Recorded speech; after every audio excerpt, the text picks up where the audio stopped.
already worn this shirt to record it? Who knows? Oh well. Hey, welcome to Season 2, Episode 7 of Living Vicariously Through Yourself, the podcast and now show. In the show notes, there will be a link to the video version of this episode on YouTube if you're interested in joining me that way today, if you aren't already. Well, today we're going to chat about one of my favorite things ever, and I'm so excited. Today's topic is whimsy. Whimsy is essentially playfulness in day-to-day life and an openness to trying and experiencing new things, letting life take you where it's going to with excitement for and a willingness to accept whatever it brings. Whimsy is a sort of surrendering to what life has brought you and where it will bring you, and takes a trust in God or the universe that everything will work out for your good and that the journey is part of what will bring about that good in your life and inside of you. It's that childlike faith that taking the path before you with whatever it brings is going to help you grow and learn, and that path is for you specifically, so that you can enjoy the experience of going on this journey called life. Because life is lived in the journey, not just the destination, right? So wouldn't you like to enjoy it? I know I sure would. We are always going to be growing and learning new things and expanding our minds, and there will never be a true point in which you stop. Well, until you die. But aside from that very morbid moment there, I would say this is when I imagine you'll learn and know and grow the most you ever have. I'll let you know how it goes from the other side someday. But maybe you'll be there with me. Okay, weird tangent over, but allow me to highlight that living vicariously through yourself will always be a thing because the good work is never done. We're always becoming even better versions of ourselves and enhancing the life we're living. This concept that I preach on this podcast is not by any means a quick solution. It is a process that never ends. But if you feel that process of growing and essentially, living with whimsy, you'll enjoy the ride more and more as you grow and live. So let's talk about how you can enjoy whimsy in your everyday life. And for my planners, of which I'm one too, so I'm right there with you, you may be bummed to hear that whimsy isn't necessarily something you can plan, but in a way it also kind of is. So while whimsy can't be planned, there is a way to plan for the opportunity for whimsy in your life. I'm going to explain that odd dichotomy in a moment, but to help a girl or guy or whomever you identify as out, you can equate whimsy with the word spontaneity. So if the word is still tripping you up, whimsy is very much spontaneity. And how you feel about that word can help determine how much you experience the joys of whimsy/spontaneity. So what do you think of when I say the word whimsy or spontaneity? Maybe nothing. Let's try, just in case, in this way. How do you feel when I mention the word spontaneity? If it's a positive reaction, that's great. If it's neutral, okay, we've got a good start.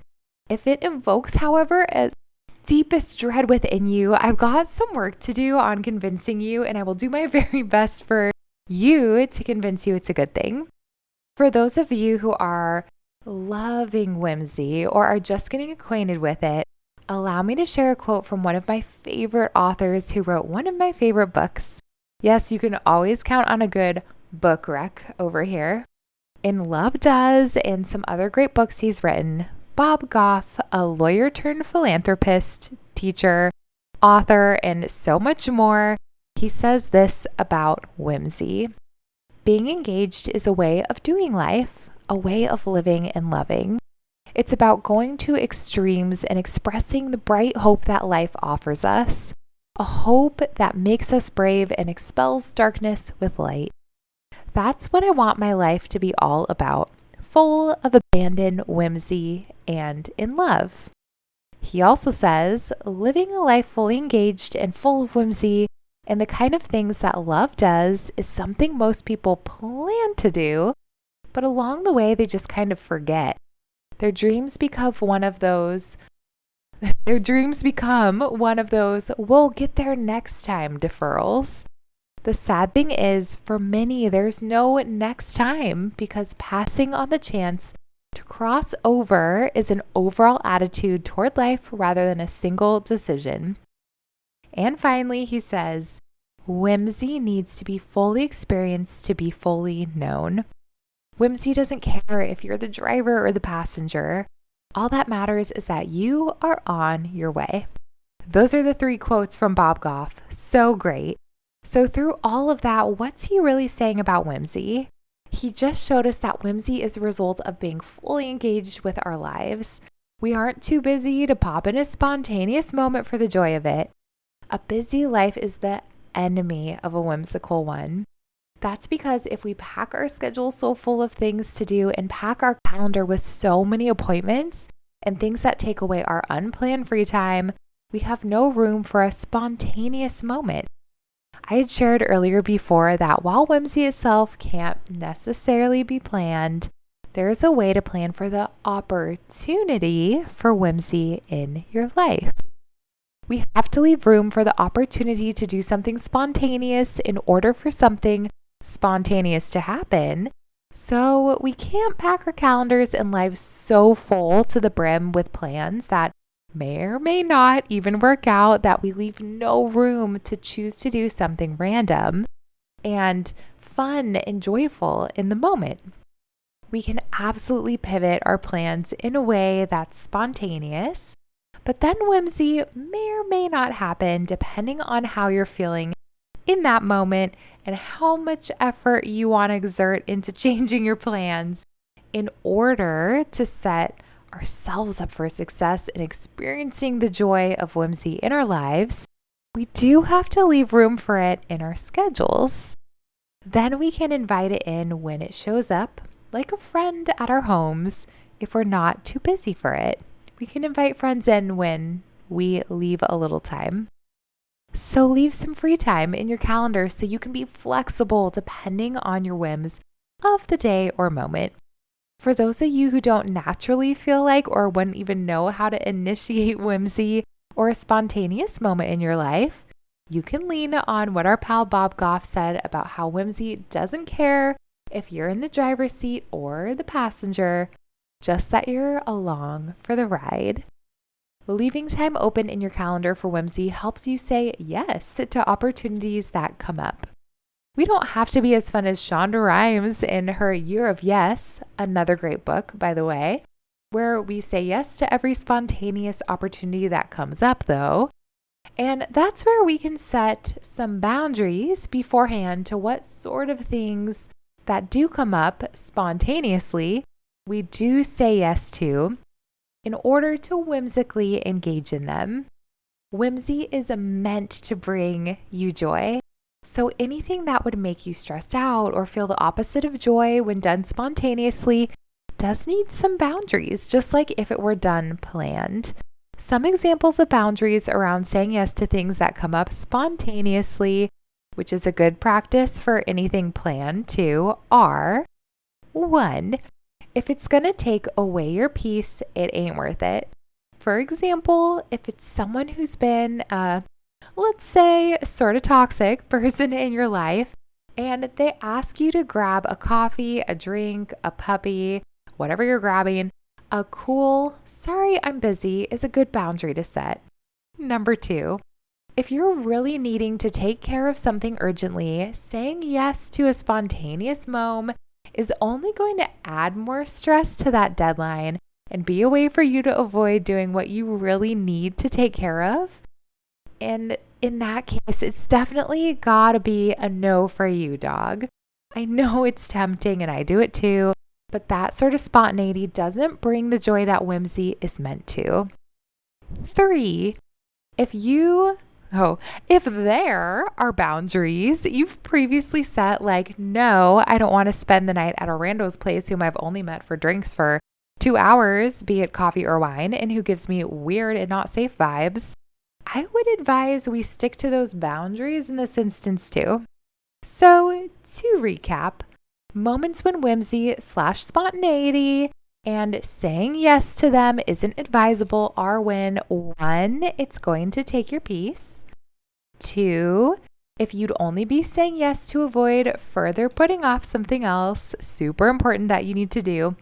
Or 3, you have a previously set boundary that you should stick to because boundaries are good things.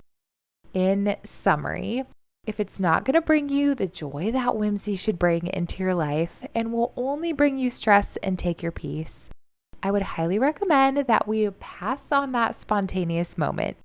Hopefully, those help. Some of our more spontaneous moments can also help inform decisions we make about them in the future. For example, I had a great trip to Paris, for 24 hours only when I was already in Europe, had a lover at the time in Paris who invited me there, boyfriend, and was meant to be in Rome one more day with friends, but jet set over to Paris for a spontaneous trip. I had always wanted to go to Paris, and it was truly magical. That lover and I are now friends, but I remember at one point when we weren't sure if we were going to see each other literally ever again, dramatic, and we said goodbye at the airport in LA. Yes, that's LAX with my dream in a cardigan. Just kidding, I lived there at the time. But he said as he left, we'll always have Paris. I've never seen the movie that's from, but I've heard it's a classic. Anyway, I adore that city even to this day, even though I only spent 24 hours there. And I am so glad I did.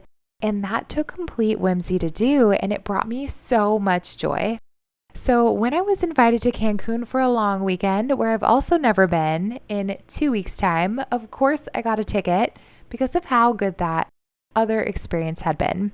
I'm literally leaving in 2 days, which is why I'm recording this ahead of time. Travel is always a yes for me when there's someone I want to spend time with on the other end, whether a friend, a lover, or a family member, or them and their puppies. So our past whimsies and the experiences of saying yes to those and the abundant joy those brought us can certainly inform and strengthen our ability to do whimsical things in the future. It's like a muscle you can use that'll strengthen over time and will encourage you to keep choosing following the whims of life that can and usually do lead to joy or to a really good story. And in the wise words of Anon, YOLO. If you only live once, which, spoiler alert, we sort of do, then let's make the most of this one precious life we have.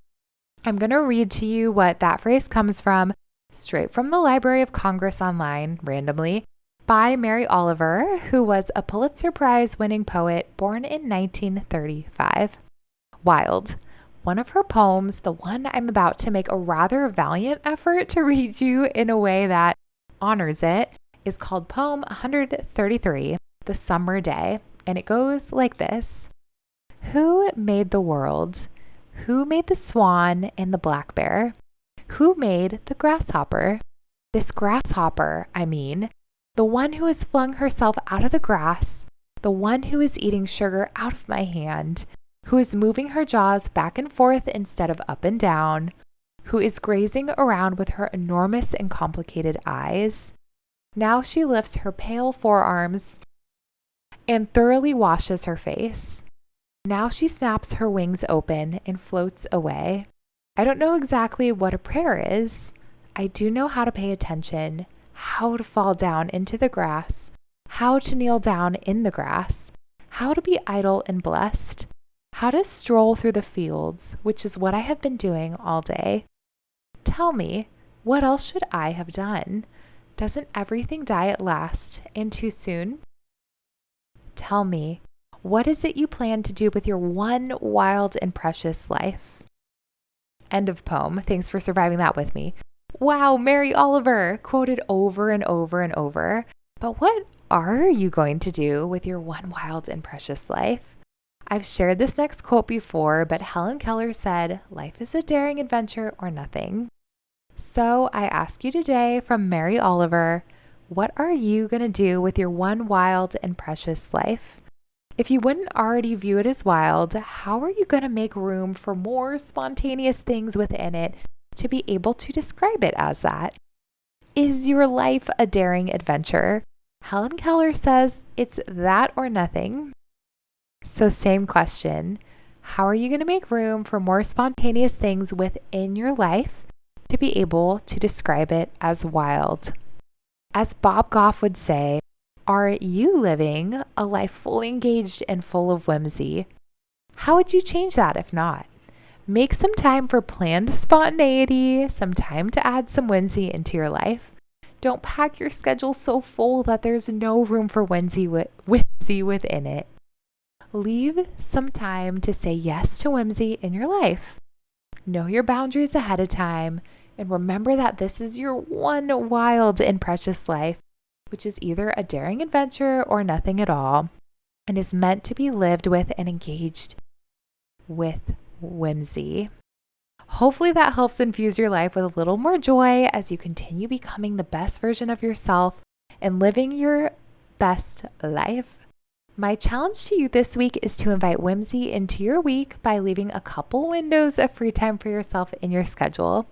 You'll then be able to decide if there's something fun you want to do, like go to a coffee shop to write, like I did for this episode, or say yes to an invitation to do something fun that randomly pops up.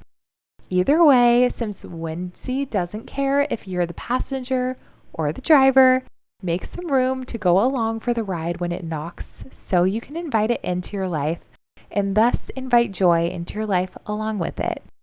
As always, go and make me proud, but most importantly, go and make yourself proud.